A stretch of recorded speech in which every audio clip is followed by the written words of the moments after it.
Assalamu alaikum wa rahmatullahi wa barakatuh. I pray you're all well. Right, let's resume the Tafsir of Surah al-Nisa. Okay, Al-Fatiha. Ar-Rahman Ar-Rahim.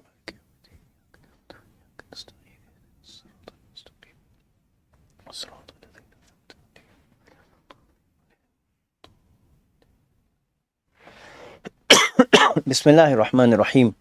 Alhamdulillahi Rabbil Alameen. Wa sallallahu wa sallama wa baraka ala Sayyidina Muhammad wa ala alihi wa sahbihi ajma'een. Allahumma allimna ma yanfa'una wa anfa'na bima 'allamtana wa mnahna ya Rabbana ilman wa 'amalan muqurban ya arhamar rahimin. Allahumma akrimna wa la tuhinna wa a'tina wa la tahrimna wa athirna wa la tu'thir alayna wa ardina warda anna ya akram al-akramin.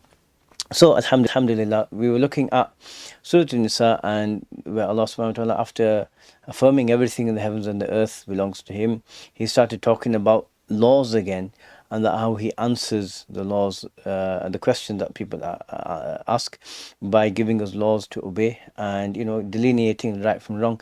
This is a huge blessing, because la yasluhu an-nasa fawda.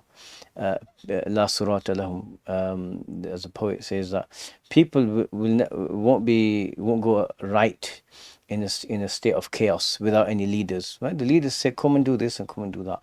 Right, so when they're led, when there's a delineation of this is good, this is bad, this is beneficial, this is harmful, people thrive. Otherwise, everyone, what do they say? Too many chefs spoil the broth. That's exactly what ends up happening. So it's a huge blessing. So with Allah being the creator of everything, He has the authority, He has the knowledge to tell us what to do, to establish what's in our benefit. So we talked about then how Allah subhanahu wa ta'ala answers the question of the Ansar. Now we have a situation of the believers. We have a situation where, sometimes people act unfairly towards their spouses, and remember, life's a test, right? So you will face people. وَجَعَلْنَا بَعْضَكُمْ لِبَعْضٍ فِتْنَةً أَتَصْبِرُونَ. Allah subhanahu wa ta'ala asked that we made some of you a tribulation for others. Will you be patient? So excuse me, the fact that we've been created, and some are tests for others, it's not justification. It's not seen as justification. Okay, you can go wrong someone, why I'm here to be a test for you. It's not like that, but rather it is how it turns out. The command is to be good to each other, right? So then we have a situation where sometimes there's an issue in a marriage, and remember, the Quran was revealed for everyone. When we look at marriage, we generally tend to look at it through the lens of our experiences in our societal, our cultural perception of it. And there are things that change from society to society, from time to time, to culture, place to place. Such as, having more than one wife. It's not an accepted norm in many places, although Muslims say, yes, it's valid and it's permissible. However, many people wouldn't be comfortable with it, and that's fine, because that's not the norm of the culture they've grew up in. So that's fine. But as long as they're not saying no, it's not permissible, then so there's many situations that can occur. So there's this ayah now. Let's look at the ayah and we'll talk more about what it's saying. وَإِنِ امْرَأَةٌ خَافَتْ مِنْ بَعْلِهَا نُشُوزًا أَوْ إِعْرَاضًا فَلَا جُنَاحَ عَلَيْهِمَا أَنْ يُصْلِحَا بَيْنَهُمَا صُلْحًا وَالصُّلْحُ خَيْرٌ وَأُحْضِرَتِ الْأَنْفُسُ الشُّحَّ وَإِنْ تُحْسِنُوا وَتَتَّقُوا فَإِنَّ اللَّهَ كَانَ بِمَا تَعْمَلُونَ خَبِيرًا. If a woman fears indifference or neglect from her husband, there's no blame on either of them if they seek fair settlement, which is best. Humans are ever inclined to selfishness, and if you're gracious and mindful of Allah, surely Allah is all aware of what you do. So it's really beautiful how the Quran puts statements. There's implied logic in there. Like, if you know how to think on it in logic terms, you understand fully. It's really quite beautiful. And is something that Arabs are very strong at. Unfortunately, it's lost on a lot of people due to, the education system being bereft of logic. Like they don't teach logic. It's something that should be there. Anyway, that's another discussion for another time. And what's happening? What in imra'atun? And if a woman, any woman, right? So let's just look at the sabab nuzul. Some of the ulama mention that, like Imam Shafi'i mentions, a narration from Sa'id ibn Musayyib, that the daughter of Muhammad ibn Maslama the Sahabi, was married to Rafi ibn Khudayj, and he didn't like something about her, so whatever the matter was, and he was already married. He was unmarried to another lady, and he wanted to divorce the daughter of Muhammad ibn Maslama. So she said, "Don't divorce me, and and give me a share." So normally the husband has to give an equal share of his time to each wife. So she said, "Give me whatever you want of your time. Just don't divorce me." She wanted to remain in the marriage. So now we have a situation where sometimes marriages um, do not work, and they won't work. And in that situation, it's better for the marriage to end. If one of the spouses is being harmed physically, emotionally, or if the children in the marriage are being harmed or affected, it's better to part ways. Be civil with each other whilst not being married with each other, and that's better for the children. Fulfill the rights that the children have. Great. Move on. Allah subhanahu wa ta'ala facilitates things. Great. So that's better. However, sometimes people are in a marriage and one spouse is not entirely happy with the situation for whatever reason, and so what the ayah is saying, that you can come to an agreement. You can come to an agreement with spouses, where one side can give something or take something, or you know forego some of their rights in order to facilitate a marriage. Let me give you an example of let's say, for example, there's a husband, and um, he let's say he has more than one wife, right? And one of the wives is just, he doesn't get on with her, right? So what he can do is, he doesn't get on with her. Like whenever they're together, they can, they end up in an argument, they end up fighting. And in his mind, he knows that, look, if I didn't see her as often, these things wouldn't rub me the wrong way as much. So I'd be able to get on better with her, right? And if the lady sees this as well, they can come to an agreement between themselves that, where, for example, he can spend less time with her, but the time that he will spend with her will be much better. So if this is one of many, many potential scenarios, and so the husband can do this, and the wife can do this, as Imam al-Qurtubi said. Sometimes it's like a case of, the lady can give him some, money to settle a matter, or whatever it may be. What's not permissible is for the husband to mistreat her, in order to get some money out of her, right? It'll be nasty to her, and then so she'll say, "Oh, stop doing this," or whatever. Come to an agreement. Okay, give me this much money, I'll be nice to you. That's not permissible, right? But people can come to agreements, right? So, وَإِنِ امْرَأَةٌ, so if a woman خَافَتْ مِنْ بَعْلِهَا, she's afraid of a nushuz. We talked about nushuz, right? In the previous verses about spouses earlier in the surah, and the root word is nashaz, for something to protrude from the ground, something to be higher than the rest of the environment. So if she's so here, nushuz would be in the sense from the husband, um, him not fulfilling his responsibility. Like, for example, if he looked down at her, he looks down at her, like he mistreats her, he kind of uses demeaning terms. He shouldn't do that, right? But if less an example of it, right? Or, he's just, he's arguing with her, or they're getting into fights, and she knows that, maybe there's a way to fix this. People generally, become dependent on each other, and you see that even when marriages end, if people have been together for a while, it's painful for both sides. Even if one side wants, for it to end, it's painful for both sides, because of the emotional investment into the marriage. So he says, if she's afraid of this, not that she's afraid of something from a husband, violence or anything. No, but the point of mentioning this fear is what makes you do something to escape a harm. Allah gives you that, this has given us this feeling for a wisdom, so we keep ourselves safe from it. So here is an expression that as soon as the signs start emerging, deal deal with it. Don't leave the matter until it exacerbates over time, and then try and fix it. Sometimes it's too far. What we've seen is sometimes that there's just too much baggage between two people to resolve anything. So start early, right? خافت من بعلها نشوزا. She's afraid that there's some sort of nushuz from the husband, if he's like actively mistreating her, right? She's knowing that he's trying to do this. So that's one possible interpretation.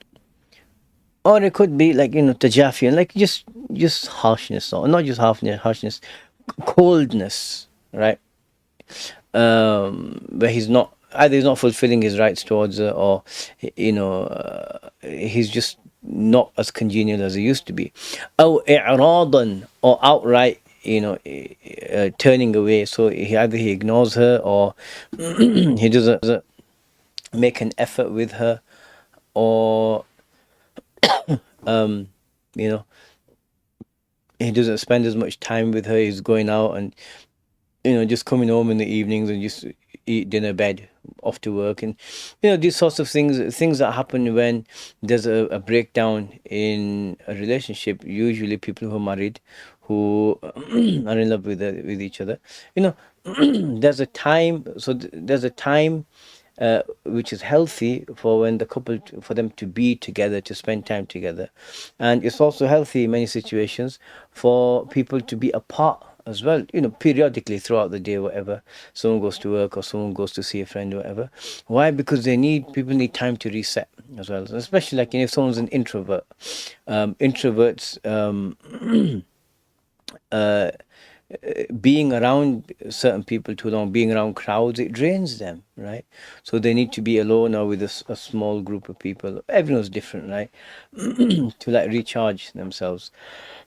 Whereas extroverts thrive around people, so so i'rad, and he's turned away from her, like they're not, he's not so you can see the first one, the shoes, as like there's some sort of mistreatment, or here there's i'rad. Sorry, my point was that when people are together, and there is still some affection, and if they want to remain together, you'll find sometimes people become dependent on each other, and they do want to stay together even if there's issues. So this is, if it can be done in a healthy way where no side is getting harmed, great. And if you need to come to an agreement to do that, great also, no problem. So he says, فَلَا جُنَاحَ عَلَيْهِمَا, then there's no blame or criticism on them, which is to show, look, it's not shameful, and it's not a sin. If you want to come, excuse me, if you want to come and discuss the matter and come to some sort of an agreement, although the verse is primarily addressing women to come have this agreement with men, because the later half of the verse is going to address men, and generally, it'll be, as the ulama say about, in the interaction, the man, can be the aggressor, although it can be from both sides, but, or like the mistreatment, like I said, either side can work to resolve it. So he says, فلا جناح عليهما أن يصلحا صلحا يصلح بينهما صلحا.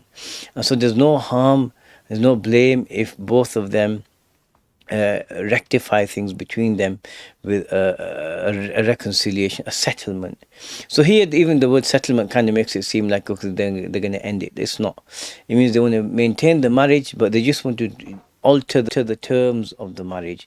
So, for example, if if there's a man who's got two wives, and the company of one wife, is just leading him to, they're getting into arguments. So she says, okay, you know what, you spend 2 nights there, and you spend one night here.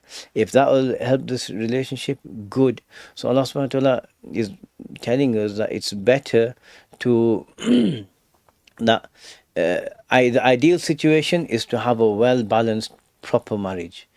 And failing that, if you can come to an agreement where both sides are happy, no, they have to be happy, you can't force someone into it. If both sides are happy with an altered arrangement, but the marriage continues, great, do so. But if you can't come to a settlement, or if there's someone being harmed, it's better to end it. Right. So he says وَحْضِرَتِ الْأَنفُسُ الشُّحَّ. And it's difficult to translate this literally, but what it means is every human soul, wherever it is, miserliness comes and accompanies it, or is in its presence. So what the basic gist of the meaning is that human beings, in general, people want to look out for what's best for them, their rights, and what's going to be beneficial and favorable for them. However, this is a situation where you need to be wary of that. You need to be and understand that just demanding what's best for you and what's in your favor is not always the best situation, and there are other people in the picture. So give and take. One of you may have to forego some of what they're entitled to, or you both may have to forego some aspect of what you're entitled to, and to move forward. But he say, so وَأُحْضِرَتِ الْأَنفُسُ الشُّحَّ, that beware of this, that it's basic human, it's a base. So Allah created us with certain characteristics that the majority of humanity has, and then he wants us to improve them, change them, right? Like we see in Surah Al-Alaq, إِنَّ الْإِنسَانَ لَيَطْغَى أَن رَآهُ اسْتَغْنَى. Indeed, the human being crosses limits when he thinks he's in no need. So if someone thinks he doesn't need God, just do all sorts of crimes and oppression. The same as someone, if they think they don't need something, they'll be harsh to it, right? So this is a quality that we remove from us, we work on removing this. So he says, so now he addresses the men. وَإِن تُحْسِنُوا, and if you're good and excellent to them, like if you see something that you don't like, for example, if it's a certain quality, character trait, you can live with it. It's difficult, but it's a challenge. Or if the looks have worn off, and we're addressing real life situations, and there are situations where sometimes people don't feel attracted to their spouses, and and they fear committing zina outside of marriage, so they want to marry another person. So with the Arabian culture as well, divorce was not as big a taboo as it is in other times and places. In many Muslim cultures now, like if someone gets divorced, it's like it's the end of their life. That's how people treat it. It's like, no. So with the Arabs, if someone got divorced, it usually would be quite easy for another person for them to marry another person. And so Allah subhanahu wa ta'ala is saying that if there are things, but you can live with them, or you can do it with the intention of pleasing God. Okay, for Allah, this particular quality, I will overlook it. And so we're not talking about oppression and harm, right? Like domestic violence and these sorts of things. Harm should be stopped, as we have plenty of principles in the religion for that. But we're talking about like someone's not enthralled with the looks of his wife anymore. Don't leave her, right? And if you can come to another arrangement or whatever, do so, right? That's one of potentially many potential scenarios. So don't think it's just that. And so if there's someone in a situation where like he doesn't like her behavior or her character in one regard, or whatever the matter may be, right? Instead of resorting to a sulh, he's saying to the men, وَإِن تَتَّقُوا, and you, so the word is for the masculine, so the men. Women can also do come under it, but the primary address is to the men. So, and if you fear Allah, وَإِن تُحْسِنُوا, and if you behave with excellence, overlook it. Look at the matter and say, what, for God, I can overlook this thing. I expect a reward from Allah. I'll put up with this, right? وَتَتَّقُوا, and you fear God, meaning you don't do anything to harm the other side. And if you were doing it, you stop it immediately, right? And and if you do these things, it might be difficult, it might be a struggle. فَإِنَّ اللَّهَ كَانَ بِمَا تَعْمَلُونَ خَبِيرًا. Then Allah will reward you, right? And He will reward you accordingly, right, to your deeds. And He knows what reward you deserve. Why? Because because indeed Allah, the Supreme King, who has all the qualities of perfection, has always been fully aware in every single detail of all that you do. Bima ta'maluna, every single thing you do, whether you make a thought known to people or you keep it private, everything, Allah has always been fully aware of that. So if you do these things, and the partner might not, the spouse might not know that you're actually enduring a lot of difficulty because of a quality, then you know you still get rewarded. And sometimes it's just good to to make your feelings and thoughts known without sounding like it's an accusation. Go speak to the person. Say, look, I'm a human being too, and X, Y, and Z bothers me.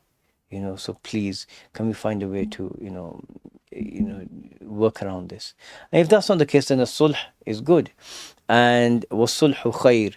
So Allah subhanahu wa ta'ala says, actually I didn't mention that, was-sulhu khair, and a settlement, an agreement is far better than ending the marriage or letting the marriage remain in a problematic state. That's what he's saying. So then he says, subhanahu wa ta'ala, addressing men who have more than one wife, وَلَن تَسْتَطِيعُوا أَن تَعْدِلُوا بَيْنَ النِّسَاءِ وَلَوْ حَرَصْتُمْ فَلَا تَمِيلُوا كُلَّ الْمَيْلِ فتذروها كالمعلقة وإن تصلحوا وتتقوا فإن الله كان غفورا رحيما. You will never be able to maintain, he's saying, emotional justice in the translation, but just justice, fairness between your wives, no matter how keen you are. So do not totally incline towards one, leaving the other in suspense. It's better to say leaving the other suspended. In suspense gives the feeling that like she's waiting to hear something. And okay, and if you do what is right and are mindful of Allah, surely Allah is all forgiving, most merciful. So what's this? Here's a situation where people who have more than one wife, they're supposed to be fair in what they spend on their wives, the kind of accommodation, the time, one night here, one night there, or 2 nights here, 2 nights there. The time, you have to be fair. And the sign of a good person is that they will go out of their way to try and be fair. Sometimes, because of the nature of the test of the dunya, it's being absolutely fair, even outwardly, is just incredibly difficult. And that's where people, if they want to remain in a relationship, the previous verse applies. So here he's saying, وَلَن تَسْتَطِيعُوا أَن تَعْدِلُوا بَيْنَ النِّسَاءِ وَلَوْ حَرَصْتُمْ. You will not be able to be completely fair between women. So even if someone was to provide the outward things in a completely fair manner, that would be great, and they're rewarded for that. And that's the way the Prophet was, sallallahu alaihi wasallam.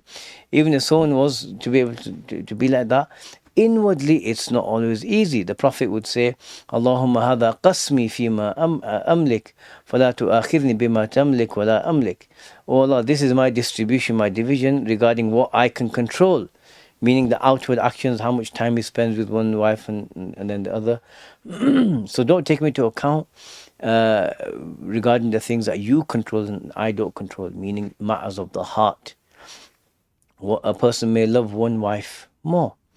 There's been cases, for example, with the Sahaba, like, someone marrying someone and then marrying a much younger person. And then, generally the way human nature is, the newer wife, because that relationship's new, you have the honeymoon period, people will, tend to give more attention there, and then the older one, could be affected.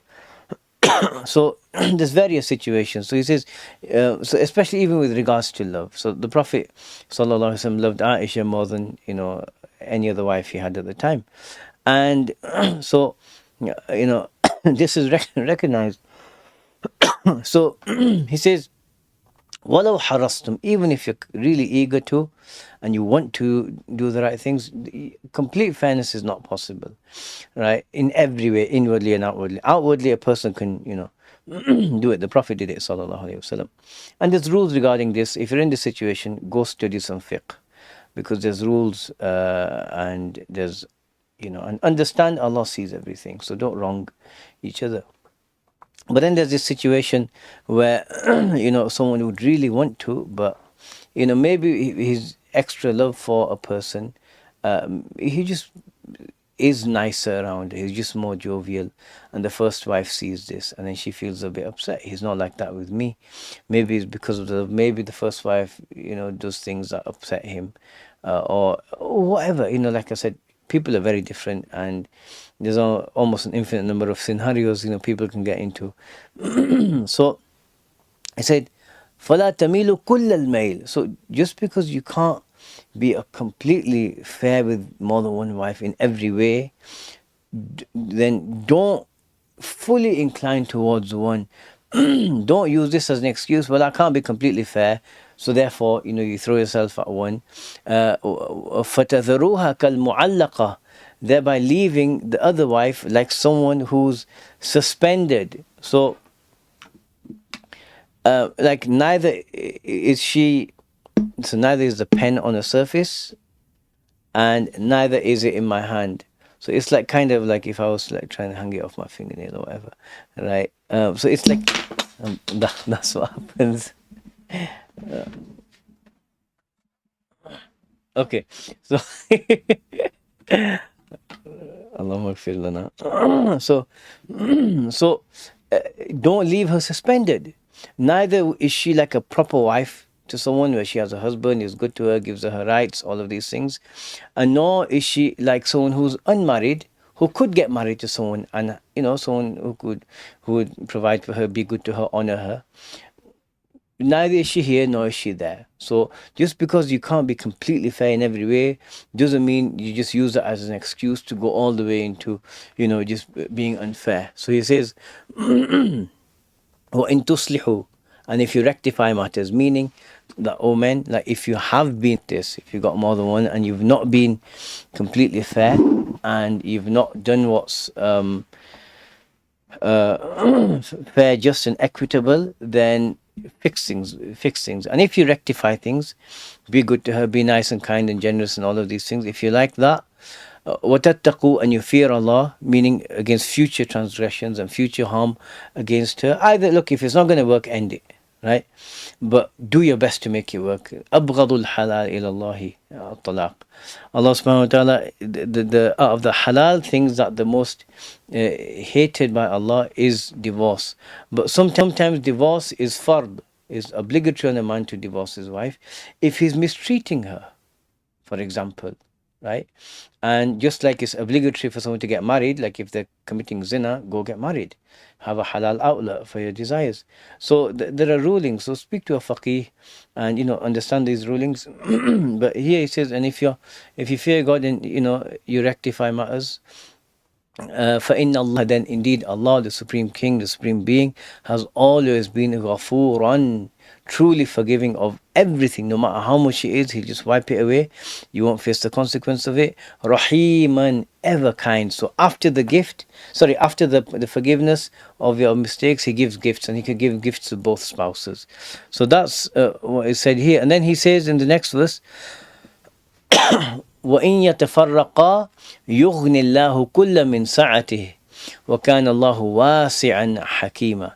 But if they choose to separate, Allah will enrich both of them from His bounties, and Allah is ever bountiful, all wise. So if they don't manage to rectify things, if they can't come to an agreement, or the husband is being, directing himself to one spouse over the other, and he can't be fair, and they decide, it's better to end it. وَإِن يَتَفَرَّقَا, and so in as well, it's like a hypothetical situation, and it's also like it's not the best choice, right? Fix the marriage and make it work if it's possible. But if not, then it's better to be away. وَإِن يَتَفَرَّقَا يُغْنِ اللَّهُ, Allah, the Supreme Absolute King, the God who has all perfection, He will enrich both parties. from his vastness. The vastness here just means his generosity. And and indeed Allah has always been infinite. Right, you can say infinite in generosity, infinite in perfection, wasi, and truly, truly vast. He's translated as ever bountiful, but infinite in generosity, Hakim, and truly wise. Now look at this. It's not like, like just look at Catholicism. Why did the whole Protestant movement start? And you all know the story of King Henry VIII, and and him wanting a son. His wife couldn't have children, and going through his 6 wives, and then there's also the issues that the Catholic Church are doing, and then so Martin Luther went and hammered his protest on the door, and the historical aspect of the start of the Protestant church. But why? One of the things there was that people were forced to remain in a marriage, and Allah Subhanahu wa Taala sees people are individuals, unique, and the situations are different, and sometimes people can stay in a situation, sometimes they can't. So He gave us, all the encouragement needed to, for people to rectify their relationships and fix them. And on top of that, when it doesn't work, He gave us, the means and the rulings that would allow people to walk away in a way that's best for everyone. So, and then He says, and if they separate, He will enrich both parties. Right, and we see it's like we saw earlier about the hijrah. Whoever performs the hijrah will find, vastness in the land, like the ease, and he'll enrich them. And we've seen this in people. Someone I know actually performed the hijrah, and he left a non-Muslim country, went to a Muslim country, got married. We took his children there, and he didn't work with his first marriage. And anyway, he went there, got married, and then he got married again. So he has 2 wives and children, and alhamdulillah, Allah subhanahu wa ta'ala. So He said He'll enrich both. So either by giving both of them a different spouse, or whatever the means of contentment, and whatever that Allah decides for them. But this is what will happen. So let's stop here, and beautiful set of verses, and in the wisdom in the rulings that we've seen. So we'll continue from this point, inshallah ta'ala. Wa sallallahu ala Sayyidina Muhammad wa ala alihi wa sahbihi wa sallam. Walhamdulillahi rabbil alameen.